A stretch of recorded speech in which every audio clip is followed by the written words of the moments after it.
Most people don't realize that the American Southern accent is not a sign of ignorance, but actually the fact that, according to linguists, we're the only people left in the United States who generally still sound like our ancestors. Because if you listen to native born Southern speakers, the average Southerner tends to sound more like this, what we call this Moonlight Magnolia's drawl, because if you speed up that Southern drawl, over time it rapidly becomes a British accent. Most people don't realize that people that came here from Europe were largely from the United Kingdom. So when they got here, this was more along the lines of their speaking tones. But that's the first and second generations coming off the boats, not their children.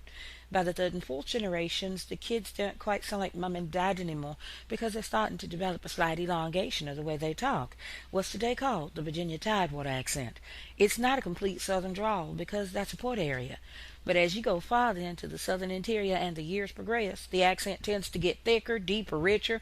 By Arkansas, Alabama, Georgia, heck yeah, you got a full-blown southern drawl. But people don't realize that in most cases in Louisiana, many of the native speakers don't sound like that.